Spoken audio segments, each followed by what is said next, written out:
김보라입니다. 대박클럽 시즌2 시작한 지 벌써 3일째입니다.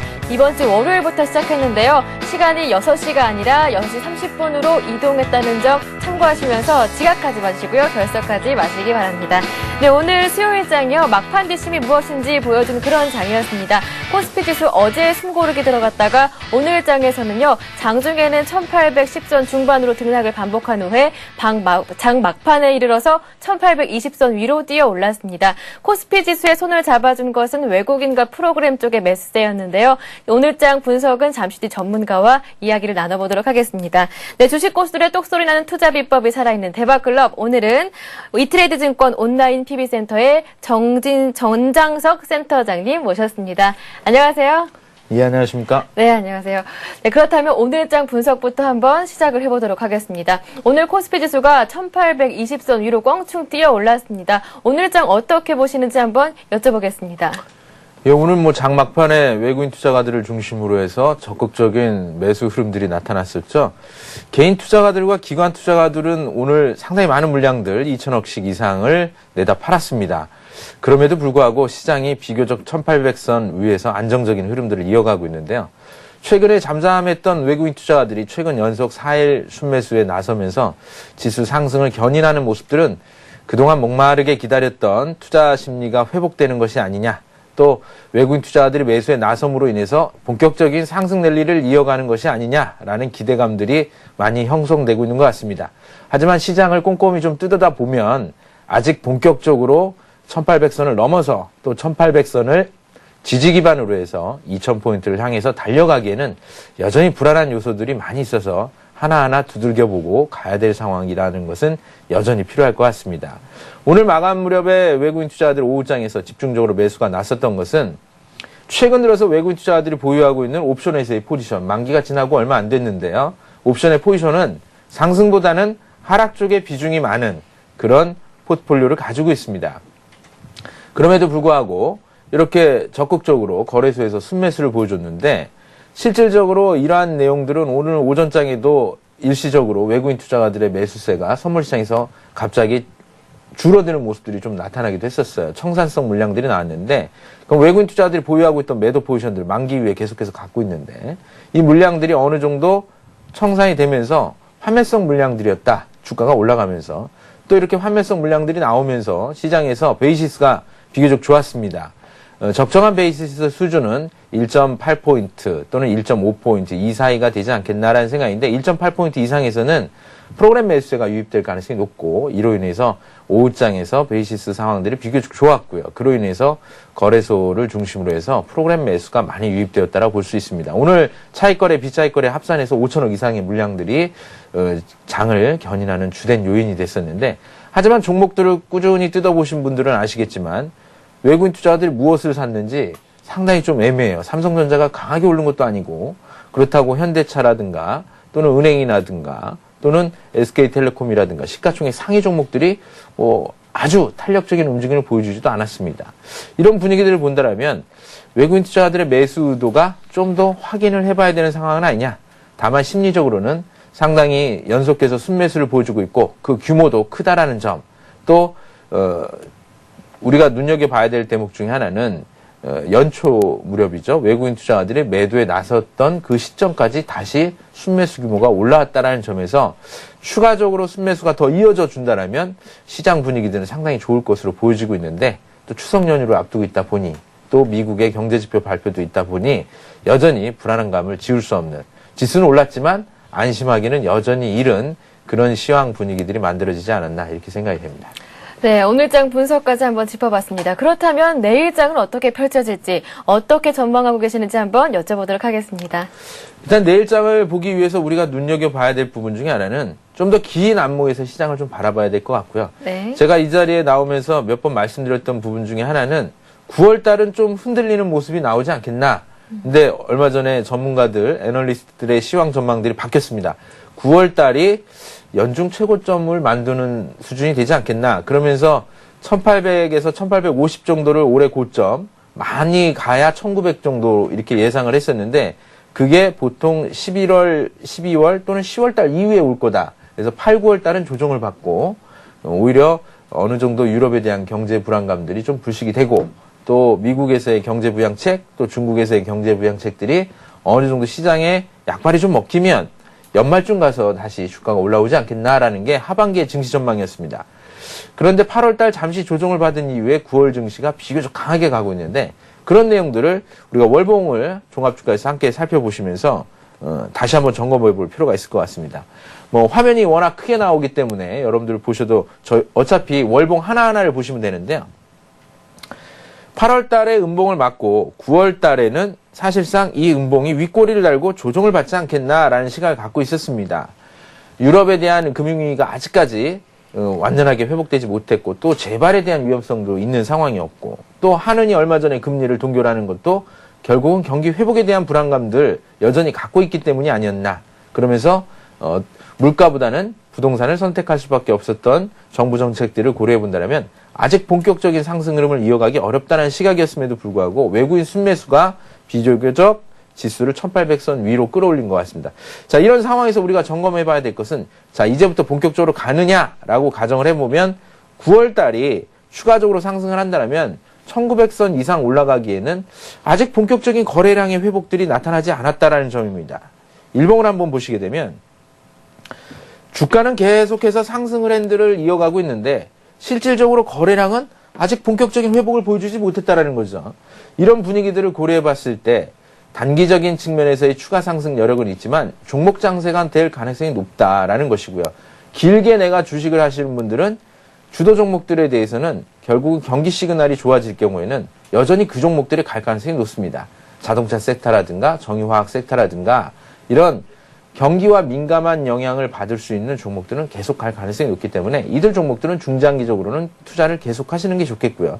현재 주식이 없고 또는 펀드를 다 팔아서 새로운 투자를 생각하신다라고 하면 역시 마찬가지로 가격을 고려하셔가지고 주도 종목들이 좀 밀리는 타이밍을 기다리는 것도 나쁘지 않은 전략입니다. 다만 여기서 주식을 대거 늘려가는 전략들보다는 50%에서 한 70% 정도 비중만 주식을 가지고 계시고요. 30%는 남겨두시고 오히려 좀 기간 조정이 길어지고 더 좋은 더 센 종목들이 나왔을 때 투자를 한다거나 아니면 조정을 받은 가능성이 있기 때문에 이런 조정을 받을 때 주도 종목에 대한 가격을 낮추는 쪽의 전략들을 구사하는 것이 지금 시점에서는 필요하지 않나라는 생각입니다. 지수는 올랐지만 아직 낙관을 하고 본격적인 2000포인트를 넘어서는 강한 상승보다는 짧은 측면에서 1900선 정도의 목표치를 두고 있는 만큼 종목별로 대응하는 그런 관점의 투자가 필요할 것 같습니다. 네, 긴 안목에서의 전략을 한번 세워주셨습니다. 그런데 센터장님, 오늘 장만 보더라도요, 최근의 흐름을 보면 투신권의 상담의 물량이 아직까지는 지수의 발목을 잡고 있는 그런 부담스러운 모습을 보여주고 있거든요. 언제까지 이렇게 지수에 부담을 줄지 개인 투자자들은 걱정되는 부분 중 하나거든요. 예, 지금 분위기는 아주 좋습니다. 주가가 조정을 받을 때는 두 가지 모습을 보여주는데 가격적인 측면에서 많이 올랐다가 주가가 밀려서 어느 정도 매물들이 소화되고 다시 올라가는 그런 과정을 거치는 것이 이제 가격 조정이고 시간을 끌면서 횡보를 하면서 주가가 물량을 소화해주는 과정들이 있습니다. 2007년도에 길게 여러분들이 차트를 놓고 보시게 되면 1700, 1600부터 2000포인트 사이죠. 이 1700부터 2000포인트 사이는 대략 1년 정도의 기간입니다. 이때 펀드 물량들이 많이 들어왔고 거래도 많았습니다. 낙폭 과대로 인해서 거래가 들어오기 시작했는데 이때 외국인 투자가들을 중심으로 해서 매수가 살아나기 시작했고 전반적으로 지수가 1600을 넘어서면서 박스권을 진행하는 과정에서도 거래는 살아나지 않고 있지만 기간이 벌써 1년 가까이 진행됐기 때문에 상당한 물량들이 이제 소화되고 있다라고 볼 수가 있습니다. 자, 이 시점에서 좋은 것은 주가가 밀리지 않고 횡보하거나 박스권을 가면서 물량을 소화하고 있기 때문에 향후 주가가 2차적인 상승을 진행한다면 경기 회복 지표와 함께 더 탄력적으로 갈 수 있기 때문에 시장 전망은 그리 나쁘지 않다. 이렇게 볼 수 있을 것 같습니다. 네, 건전한 흐름을 보이고 있다라고 말씀을 해주셨습니다. 네, 이어서 주식 고수들의 투자 노하우를 확실하게 전수해드리는 그런 코너입니다. 고수들의 투자 비법 함께 하는데요. 오늘은 화요일 순서입니다. 전장석의 실전 투자 바이블 함께 합니다.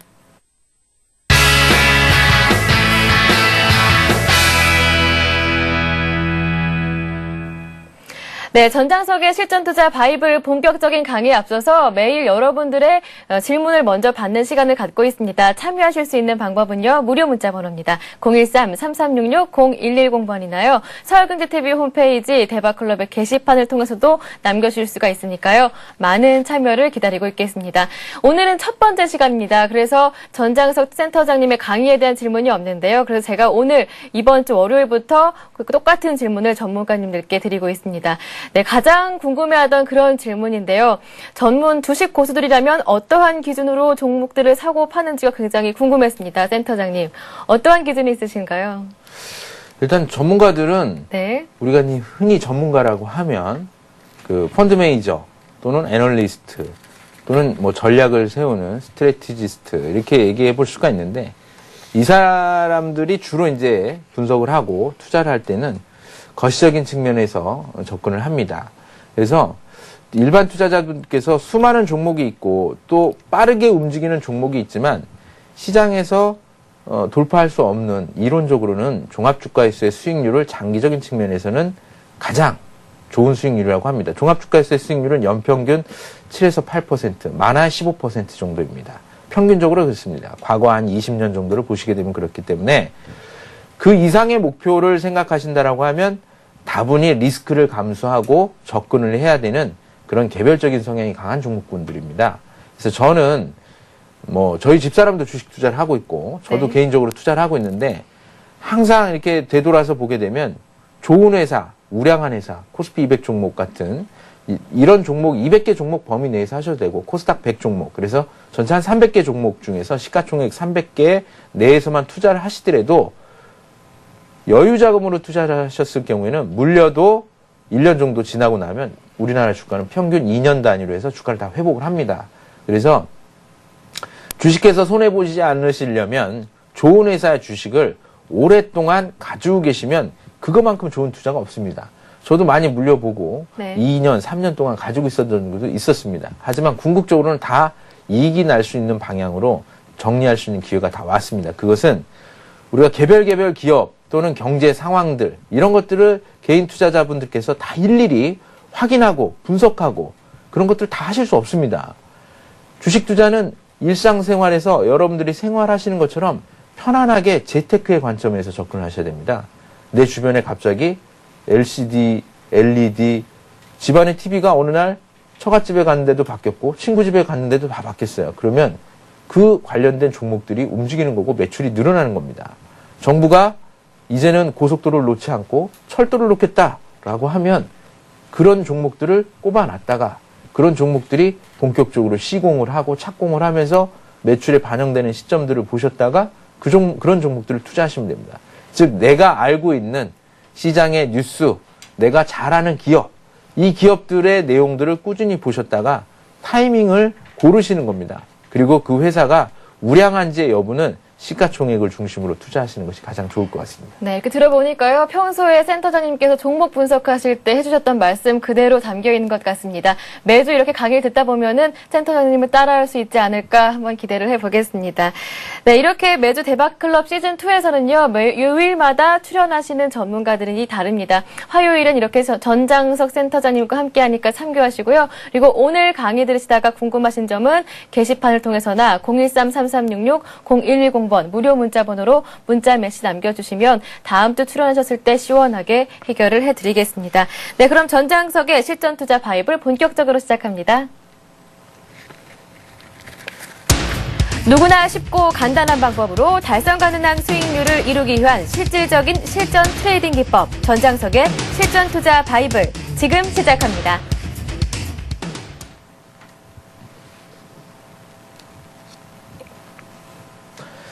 안녕하십니까, 전장석입니다. 오늘부터는 여러분들에게 제가 이제 종목을 뽑으면서 어떻게 투자해야 될 종목을 선정을 하고 어느 시점에서 주식을 투자해야 되는지 그리고 어떻게 종목을 팔고 사야 되는지에 대한 내용들을 한 달여 동안 여러분들을 찾아뵐 예정인데요.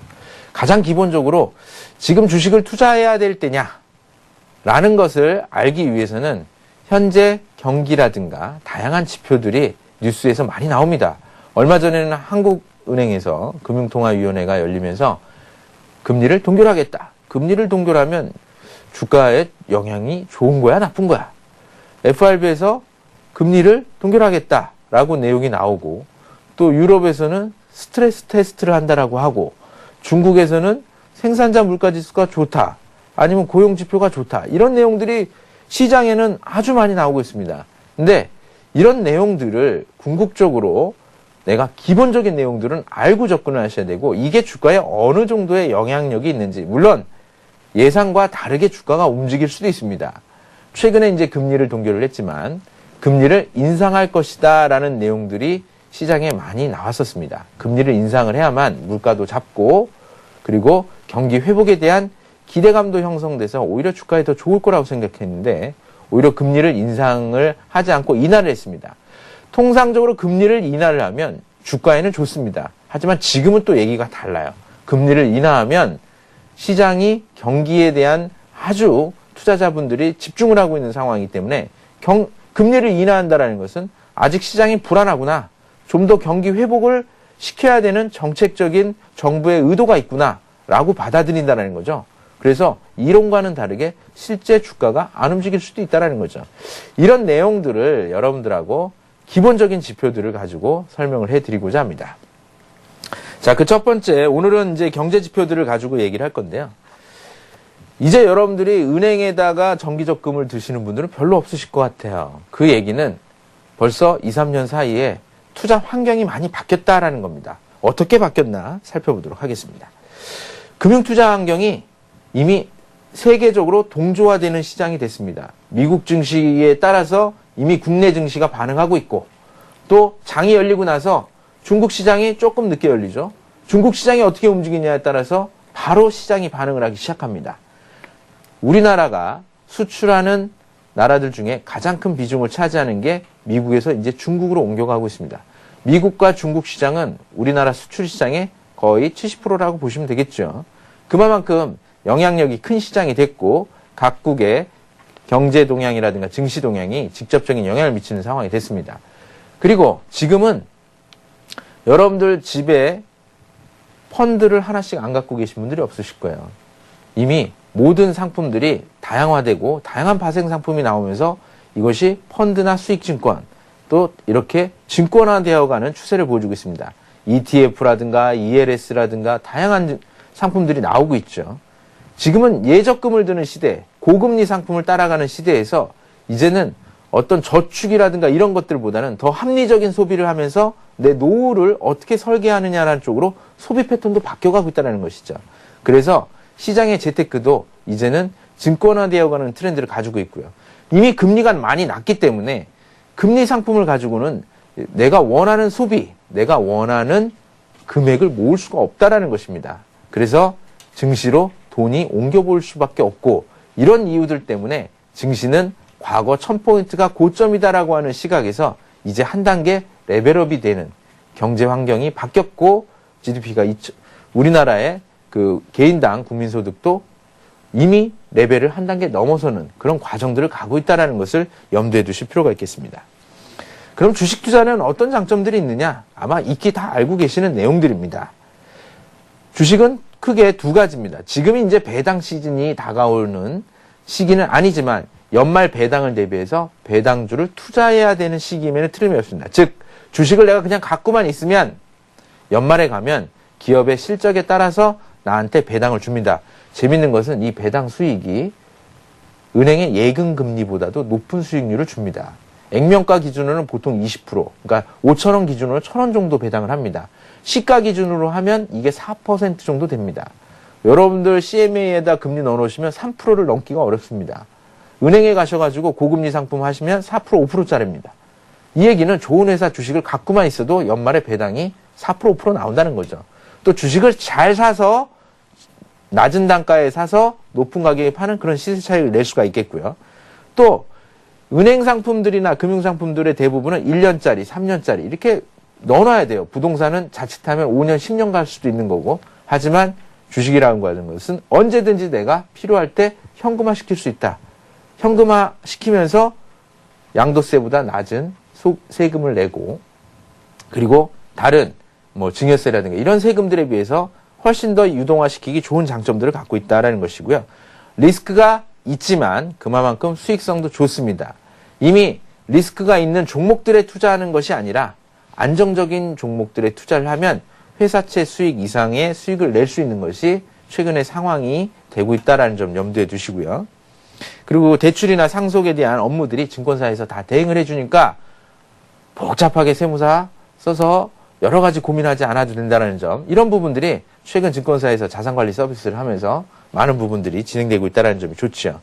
자, 이런 부분들을 간단하게 정리를 하면 시장은 우리나라가 과거 70년대부터 경제개발 5개년 계획을 하면서 90년대, 80년대 지나가는 이런 고성장 산업성장 시대에서 이제는 성장률이 어느 정도 안정화되어 3% 성장, 4% 성장, 이것만으로도 고성장이다. 선진국은 그렇게 보고 있죠.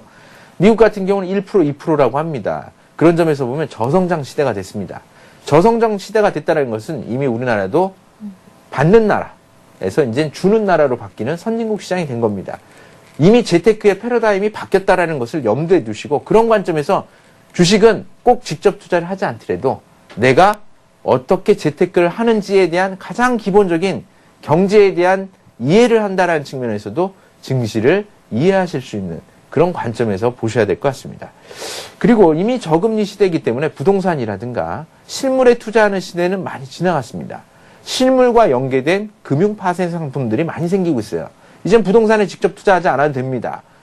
전문가가 투자해주는 부동산 펀드에 투자하시면 되고, 최근에는 미니 금선불도 생겼는데 금에 직접 투자하지 않으셔도 돼요. 뭐 종로에 가시면 금은방을 하시는 분들 많이 계시고, 또 뭐 일이나 이런 지방에 가도 금을 많이 수입하시는 분들이 계신데, 금을 직접 금값이 사상 최고치까지 갔는데 금을 투자하실 필요 없어요. 금선물에 투자하셔도 되고 금펀드에 투자하셔도 되고 다양한 파생 상품들이 나와 있다는 것이죠. 그런 점에서 여러분들의 능력을 대신해 줄 수 있는 전문가들이 많은 상품들을 운영하고 있다는 것이고요. 우리나라 기업들이 이미 시가총액 상위권에 있는 기업들 같은 경우는 세계적인 기업으로 성장을 했습니다. 여러분들 삼성전자 10년 전에 투자하셨다라고 하면 지금 몇십 배 이상의 수익이 나셨던 분들이 계실 겁니다. 미국은 이렇게 투자를 한다고 합니다. 내가 젊었을 때 직장 생활을 하면서 한 주씩 주식을 모아서 나이 먹을 때 그 주식을 자식한테 물려주는 경우도 있고, 나이 먹어서 그 주식을 연금처럼 투자를 하면서 쓴다고 합니다.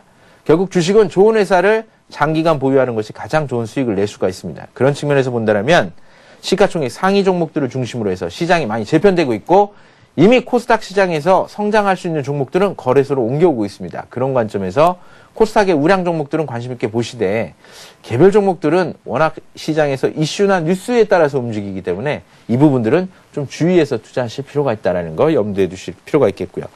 그리고 과거 우리가 금융위기를 거치고 나서부터는 기업들의 재무구조가 상당히 많이 개선됐습니다. 뭐 오늘 시장 뉴스에서도 보셨지만 은행들 같은 경우에도 워낙 안정적인 재무구조를 가지고 있어서 바젤 협약 같은 경우가 크게 어렵지가 않다, 이런 내용들도 나왔죠.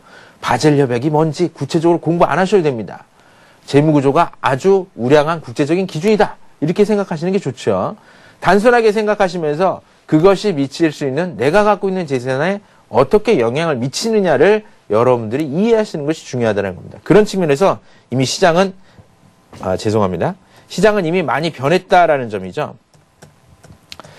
가장 대표적으로 이렇게 시장이 변했기 때문에 여러분들은 증시에 대한 부분, 주식 투자에 대한 부분들에 대해서 계속 관심을 가지고 지켜보셔야 될 필요가 있다는 얘기고요.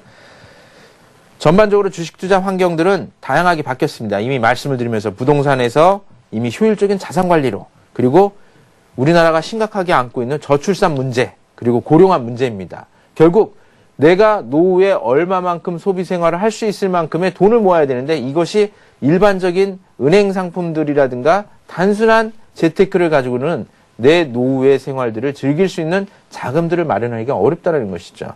그런 측면에서 이미 경제활동을 대비할 수 있는 돈을 모으는데 주식시장이라든가 주식 관련된 상품, 이런 쪽에 투자에 대한 것들을 지금부터 준비하지 않으시면 나중에 상당한 어려움에 부딪힐 수 있다는 거 염두에 두실 필요가 있겠고요. 그런 측면에서는 뭐 고금리 상품들을 찾아서 일정 부분 포트폴리오는 담아두시는 것도 괜찮고 일정 부분 직접 투자, 주식을 하시는 것도 크게 무리는 없을 것 같고요. 이런 부분들은 전문 PB하고 상담을 하시면서 전반적인 설계를 하시면서 직접 투자 비중들을 조율하시는 것이 필요할 것 같습니다. 자, 첫 번째 지표들 얘기를 좀 해볼 건데요. 앞서 말씀드렸던 내용들 중에서 그럼 종목하고 좀 연계를 시켜서 볼 수 있는 것들이 좀 있죠. 차트를 통해서 좀 간단하게 내용들을 좀 살펴보겠습니다. 우리나라 시장이 해외 증시랑 얼마나 밀접한 연관관계가 있는지 차트를 통해서 보시게 되면 내용들을 좀 길게 해서 놓고 보겠습니다. 2008년도에 주가가 급락을 했습니다. 미국의 다우지수입니다. 그리고 2009년도에 주가가 상승을 하면서 현재 10,000포인트 하는데 10,000포인트가 어느 정도 수준에 있는지를 보시게 되면 일단 바닥은 6,000포인트에서 찍었고요. 일시적으로 주가가 상승하고 지금은 우리나라 증시와 동일하게 박스권의 흐름을 가는 상황에 있다라고 보시면 됩니다. 그러면 국내 종합주가지수는 어떻습니까? 국내 종합주가지수도 앞서 보셨던 것처럼 똑같은 흐름이죠. 2007년도에 고점을 찍고 2008년도까지 하락세를 보여주다가 1년 동안 강한 상승을 보여주고 지금은 박스권의 1년 동안 기간 조정을 가지고 있습니다. 그래서 지금은 어떤 시그널이 나와야 되냐? 금융위기로 주가가 하락을 했고 아직 본격적인 금융위기가 회복되지는 못했지만 경기 회복 시나리오를 기다리고 있는 상황이다라는 것이죠. 이 시점에서 가장 중요한 것은 경기가 침체권에서 회복기로 돌아서느냐에 대한 지표들을 점검하는 것이 무엇보다 중요할 것 같습니다. 우리보다 좀 더 빨리 움직이는 성장률이 아주 빠르게 진행되고 있는 중국 시장을 한번 살펴보도록 하겠습니다. 아시아 증시에서 살펴보시게 되면 상해 종합주가지수를 한번 보도록 하겠습니다. 상해 종합주가지수도 마찬가지의 트렌드를 가져가고 있죠. 상해 종합주가지수 같은 경우에도 2008년도에 주가가 폭락을 했습니다. 엄청나게 빠졌죠. 그리고 다시 급등을 했습니다. 2007년도에 고점 수준 가까이까지 급등을 했다가 역시 마찬가지로 박스권을 진행하는 게 미국하고 국내 증시의 특징이었다라고 하면 중국은 지표에 따라서 출렁임이 상당히 강합니다. 과거 우리나라가 2000포인트를 찍기 이전에 나타났었던 주가의 흐름이라고 보시면 되겠습니다. 횡보보다는 가격을 통해서 변동성이 심화된 장이라고 볼 수가 있겠죠. 자, 길게 보면 중국은 제2의 상승기를 가져갈 수 있는 시기가 되었다라고 봅니다. 우리나라에서 발생하지 않고 있는 거래량의 흐름들이 강하게 나타나고 있다는 것이죠. 그리고 이전 저점보다 높고 거래량이 회복되면서 다시 주가가 살아나고 있는데 이전의 차트 흐름들을 가만히 살펴보시게 되면 현재 차트 흐름하고 비교해 봤을 때 추세를 가늠할 수 있는 이동평균선들이 수렴하고 있습니다. 이 얘기는 경기 회복에 대한 지표들이 나오는 시점에서 지수의 바닥권을 벗어날 수 있는 가능성이 있다는 것을 염두에 두시고 중국 증시를 보시면 되겠습니다. 이렇게 세계 증시가 앞서 말씀드린 것처럼 어느 정도 공동화되는 양상들이 전개되고 있고 그 바로미터는 중국 증시에서 여러분들이 살펴보셔야 된다라는 거죠. 자, 그러면 앞서 보셨던 것처럼 지금 우리나라는 경기가 침체기에 있는 것인지 호황기에 있는 것인지 또는 후퇴기에 있는 것인지를 가늠해 봐야 되겠죠. 내가 지금 주식을 본격적으로 해야 될 때인가? 라는 것을 경기하고 선행해서 주가가 움직이게 되어 있습니다. 경기보다 주가가 6개월 정도 빨리 움직인다라고 하는데 주가가 이미 많이 올라왔죠. 1800까지 올라왔습니다. 근데 이 1800선까지 올라오는 과정이 근 1년이 걸렸어요. 박스권으로. 사실 2년이 걸렸다고 하는 게 맞겠죠. 2009년부터 2010년 동안 2년 동안 주가가 올라온 겁니다. 9년은 빨리 올라왔고 나머지 2010년도하고 2009년도 후반 때는 1년 동안 박스권으로 치고받으면서 물량을 소화하는 과정을 거쳤다는 겁니다. 자, 2년 단위로 주가는 바뀝니다. 이제부터 본격적인 상승을 이어가기 위한 과정들을 지표를 통해서 확인하는데 현재 우리나라는 경기에 대한 주가는 경기보다 6개월 정도 선행을 하는데 현재 주가가 먼저 움직이기 시작을 했습니다. 2009년도 주가가 움직였죠. 경기 저점이 아직까지 나오지 않고 있다고 합니다. 경기는 이제 회복기로 가는 과정이 있다는 것이죠. 그런 점에서 본다면 앞으로 경기는 점차 회복세를 보여주면서 호황 쪽으로 가지 않겠느냐라는 전망이 하나 나올 수가 있겠고 경기가 저점을 돌아서려고 하다가 다시 더블 딥으로 가지 않겠느냐라는 라고 하는 불확실성도 있습니다. 가만히 보시면 더블 딥으로 간다라고 하는 우려가 유럽이나 미국에는 있을지 몰라도 중국이나 아시아 또는 이머징 국가에는 나타나지 않고 있다는 겁니다. 세계적인 자금들이 어디로 가냐? 중국 또는 브라질, 이머징 마켓, 아시아 증시로 자금들이 옮겨오고 있고 얼마 전에는 너무 많이 가서 이게 다시 중국이나 한국으로 오는 것이 아니냐라고 뉴스가 나왔는데 4일 동안 외국인의 순매수가 있었습니다. 이런 분위기들을 본다면 중국 시장을 바로미터로 보시면서 국내 증시 상황들을 잘 보신다라고 하면 경기 지표가 좋아지는 내용들을 확인한다라고 하면 시장은 회복기로 갈 수 있는 가능성이 50%보단 좀 더 높지 않겠나 이렇게 생각을 해볼 수 있을 것 같습니다.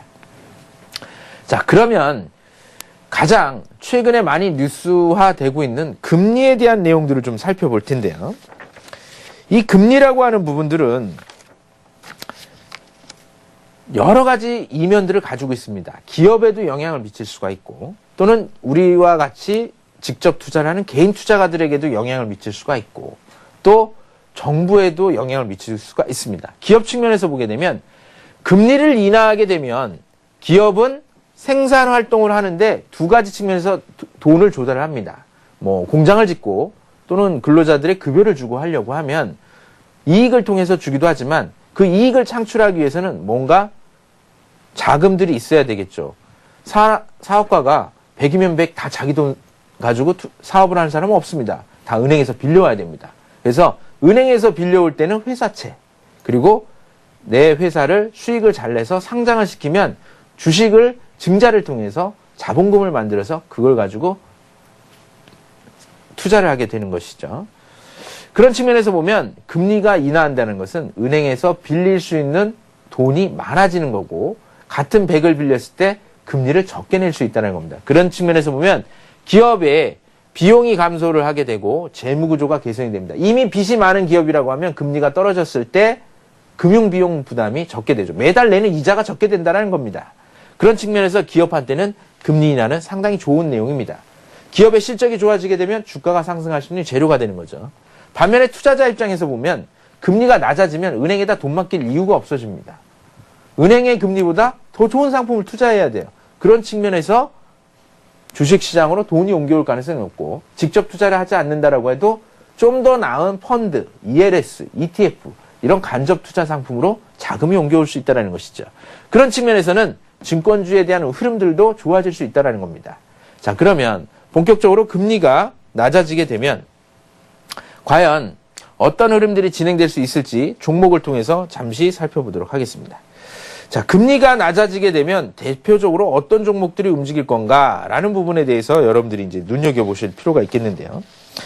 현재 금리에 대한 흐름들을 보시려고 하면 가장 정확한 통계는 한국은행의 금융통화위원회에서 발표하는 매달 둘째 주 목요일 또는 금요일 날 발표를 합니다. 금융통화위원회에서.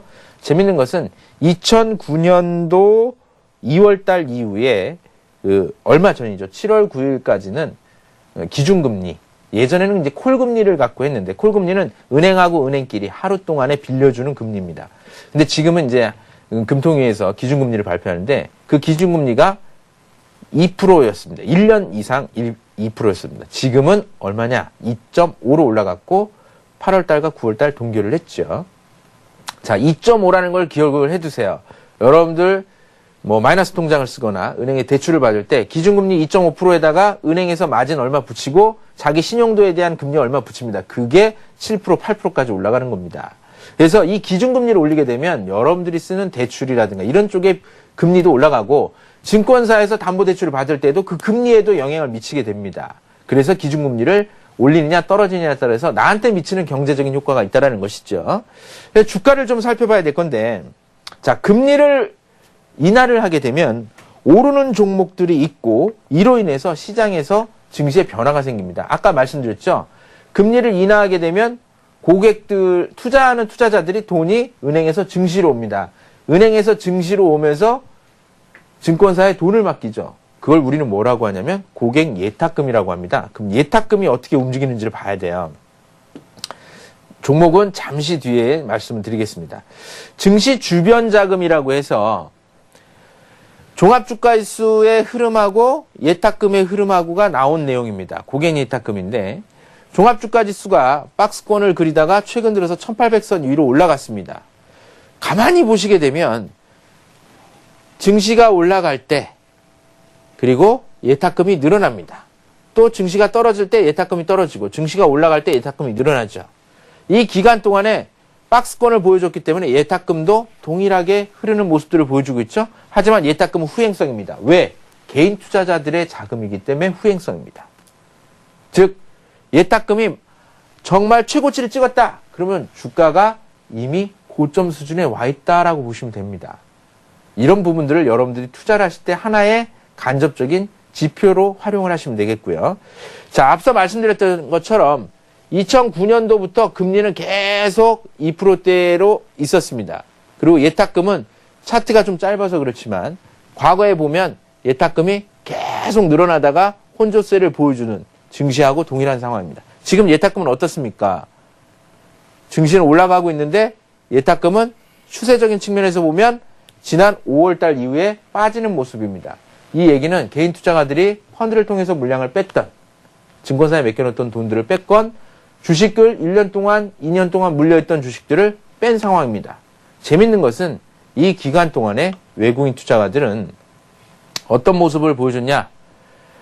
종합주가지수의 흐름들이 이렇게 박스권으로 움직이다가 최근 1800선을 넘었습니다. 3월달까지 외국인 투자가들의 증시 유입 속도가 계속 증가세를 보여주다가 주가가 많이 올라와서 혼조세를 보여주는 기간에 빠졌지만 지금 다시 직전 고점 수준까지 외국인 투자자들의 매수 규모가 늘어나고 있습니다. 우리는 이때부터 주식을 팔아갔는데 외국인 투자자들은 다시 사가고 있다는 것이죠. 기관 투자가들은 우리가 맡겨놓은 돈을 가지고 펀드를 운영을 하고 트레이딩을 합니다. 그렇기 때문에 우리 개인 투자가들이 돈을 빼는 시점에서는 기관 투자가들도 매물이 나올 수밖에 없습니다. 물론 투신권이나 증권사가 아니고 정부 쪽에서 연금이라든가 이런 쪽에서 투자가 들어올 수도 있습니다. 그 돈이 더 클 수도 있죠. 하지만 기관 투자가들은 현재 시점에서 오늘 같은 경우에도 물량들을 많이 팔았죠. 결국은 기관 투자가들이 본격적인 시장에 나서는 것은 개인 투자가들이 맡기는 돈들이 많아질 때 기관 투자가들도 총알이 늘어나는 겁니다. 정부에서 투자하는 것은 어떻게 투자를 하냐면 나중에 보여드리겠지만 정부는 시장이 안 좋을 때 증시를 부양하기 위해서 경기를 부양하기 위해서 어떤 정책적인 측면에서 기관 투자가들한테 돈을 맡깁니다. 그런 측면에서 본다면 기관이나 정부의 역할은 시장을 방어적인 역할을 하는 주체이기 때문에 경기가 안 좋을 때부터 주식을 삽니다. 비슷하죠? 외국인 투자가들도 마찬가지로 바닥권에서부터 이미 주식을 사고 있다는 것이고 사람들이 불안감을 느끼고 있는 시점에서 외국인 투자자들은 다시 순매수를 하고 있는 상황이기 때문에 지금은 주식을 팔 때가 아니라 좋은 주식은 계속 가지고 계셔야 된다라는 것을 실전 감각을 통해서 또 지표들의 흐름을 통해서 알고 계셔야 될 것 같고요. 자, 그러면 금리가 낮았을 때 금리가 내려갔을 때 좋은 기업들은 뭐가 될까요? 앞서 말씀드렸던 것처럼 은행으로부터 돈을 많이 빌린 회사들이 금리가 낮아지게 되면 수혜를 받게 됩니다. 대표적으로 어떤 회사들일까요? 건설주들이 정부로부터 돈을 많이 빌리거나 은행으로부터 돈을 많이 빌려서 투자를 하고 아파트를 지은 다음에 분양을 한 다음에 그때서 그 빚을 갖고 이익을 남깁니다. 그래서 건설주들은 금리가 인하되면 움직이기 시작하죠. 또 한 가지 재밌는 것은 금리가 인하를 하면 증시로 돈이 오기 때문에 증권사들의 주가가 움직일 수 있는 여지가 생깁니다. 증권사들의 수익이 좋아집니다. 개인 투자가들의 돈이 증시로 오면서 수수료 수익이 늘어나고 수익성이 호전되겠죠. 반면에 금리가 낮아질 때 또 한 가지 재밌는 것은 금리가 낮다라는 것은 금리, 돈에 대한 가치입니다. 이 돈에 대한 가치를 교환을 하는 과정으로 생각을 해보면 환율입니다. 우리나라 금리가 낮다라는 것은 우리나라 돈의 가치가 낮아진다라고 보시면 되겠습니다. 그러면 환율은 어떻게 되겠습니까? 돈의 가치가 낮아진다는 것은 1대 100이었던 게 1대 110으로 가는 거죠. 그런 측면에서 보면 현재 측면에서 금리의 하락은 원화 가치의 하락으로 가야 되고 금리 상승으로 가야 되는데 지금은 거꾸로 환율이 상승하지 않고 환율이 떨어지고 있어요. 상당히 좋은 내용이라고 볼 수가 있습니다. 그래서 종목들, 오늘은 제가 금리와 관련된 종목들을 한번 살펴드리고 다음 시간에는 환율과 연계돼서 가장 중요한 지표들 몇 가지를 짚어보고 가도록 하겠습니다. 종목을 쭉 둘러볼 텐데요. 앞서 배당과 관련된 종목 얘기를 했는데요. 배당주들은 9월 달부터 배당 종목들은 투자를 하기 시작해서 연말쯤 가서 수익이 납니다. 배당주들은 과거에 워낙 시장에서 과점 상태에 있거나 독점적인 회사들, 그리고 캐시카우가 워낙 탄탄해서 전통적인 기업들이 수익이 잘 납니다. 예를 들면 어떤 종목들이냐, 신도리코라든가 율촌화학이라든가. 농심이 망할 것 같진 않죠. 농심이 과거 10년 동안 주가가 끊임없이 올라오고 있습니다. 그리고 실적도 좋습니다. 왜? 우리가 항상 먹고 마시는 거기 때문에 그렇습니다. 그래서 소비재 관련된 종목들이 대표적인 그런 종목들이 많이 있습니다. 그래서 배당 관련된 종목들은 여러분들이 인터넷으로 또는 HTS의 뉴스 시황에다가 배당 관련 우량주 하면 아마 모 증권사에서 배당 관련된 우량 종목들을 이미 다 뽑아놨습니다. 그걸 잘 보시고요. 9월부터 투자를 해야만 배당주들이 성향이 좋으니까 12월 때까지 그만큼 주가가 올라갑니다. 막상 12월이 돼서 투자를 하면 이익이 안 나요. 그래서 배당주와 관련돼서는 지금이 투자의 적기다라는 것이고, 또 금리와 관련해서 염두에 두셔야 될 종목들은 건설주들의 움직임들이 좋습니다. 그래서 건설주들 같은 경우 정부가 적극적인 경기 부양책들을 여전히 내놓을 가능성이 높기 때문에 그동안 침체되었던 건설주들, 주택 관련된 건설주들이 아니라 토목이라든가 또는 해외 수주와 관련된 유가의 흐름들이 안정적이면서 중동시장이라든가 이런 쪽에 인프라에 대한 시설 투자들이 많이 늘어나고 있다고 합니다. 그래서 대외적인 건설, 토목과 관련된 건설 종목들, 최근 정부가 철도 산업에도 녹색 성장과 관련해서 관심을 갖고 있기 때문에 보셔야 되겠고요. 또 금리와 관련돼서는 돈이 시장에 많이 풀려 있는 상황이기 때문에 물가가 좋습니다. 그러면서 소비 패턴들이 좀 바뀝니다. 돈을 많이 쓰려고 합니다. 그래서 유통주와 소비주들을 중심으로 보셔야 됩니다. 대표적인 게 뭐 롯데쇼핑이라든가 현대백화점이라든가 신세계라든가 이런 종목군들이 시장에서 이슈화될 수밖에 없는 것이 이런 전반적인 금리 지표들이 실질적으로 소비와 유통에, 또 그동안 움직이지 않았던 건설 종목들로 움직이는 것이고, 또 금리가 낮은 상태에서 그동안 소외되면서 경기에 민감한 종목들이 지금은 움직일 수 있는 상황이죠. 앞서 경기의 순환고리를 말씀을 드렸지만 이 경기 순환고리에 최근 포커스를 받고 있는 것이 정유화학 업종입니다. 이 정유화학 업종들이 자동차와 IT 섹터가 조정을 받는 시점에서 관심을 갖는 주된 이유가 되고 있기 때문에 그런 측면에서 장기적인 측면에서 하반기까지는 긍정적인 시그널을 가지고 보셔야 되지 않겠나라는 생각입니다. 잠깐 제가 오늘은 금리 얘기까지밖에 드리지를 못했는데요. 자료를 많이 준비하다 보니까 다음 주에는 금리와 환율, 특히 이 환율과 민감하게 움직이는 게 최근의 시장 동향입니다. 그래서 관련된 기업들과 환율과 금리가 어떤 식으로 기업의 주가에 영향을 미치는지 종목들을 가지고 찾아뵙도록 하겠습니다. 네, 잘 들어봤습니다. 산타장님 말씀 중에 주가가 경기를 6개월 정도 선행한다라고 말씀해 주셨는데요. 최근 지금 코스피 지수가 굉장히 긍정적인 흐름을 보여주고 있거든요. 그렇다면 경기 회복 흐름을 반영하고 있다라고 봐도 될까요? 네, 그렇습니다. 지금은 미국이나 유럽에 비해서 한국이나 중국에 대한 시장 전망들이 좋고 해외 자금들이 국내로 들어오고 있습니다. 그 얘기는 미국이나 유럽보다 좀 더 빨리 경기가 회복될 거다라는 시각들이 강한 것이죠. 그래서 주가는 움직이기 시작할 거고 경기도 연말 또 하반기 가면서 어느 정도 긍정적인 시그널이 나올 거다라고 생각을 하고 있습니다. 네, 그렇다면 투자의 적기는 어느 때쯤 될까요? 지금이 투자의 적기다라고 생각하시면 되겠습니다. 네. 앞서 보셨지만 나는 안 사고 있는데 외국인이 사고 있습니다. 그리고 외국인이 안 사는 동안 기관 투자가들을 샀습니다. 그때 기관 투자가들은 우리가 맡겨놓은 펀드 자금을 가지고 산 것이 아니라 그때 뉴스를 한 달 전후로 해서 살펴보시게 되면 연기금을 중심으로 해서 샀다라고 나왔죠. 정부가 사고 있는 겁니다. 경기를 회복시키려고. 그리고 외국인들이 사고 있습니다.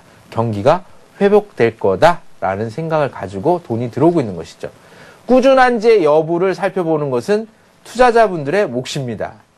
그것만 점검을 하시고 외국인과 기관의 매매가 변화가 생긴다라고 하면 그때는 템포를 조절하시면 됩니다. 예. 그래서 지금은 좋은 회사 종목을 지금 없으시다라고 하면 매수를 하시는 것이 지금이 아닌가 그런 생각이 듭니다. 네, 그렇다면 굉장히 궁금한 질문인데요. 지금 이 시점에서 관심을 가져볼 만한 종목들 추천을 해주실 수 있을까요?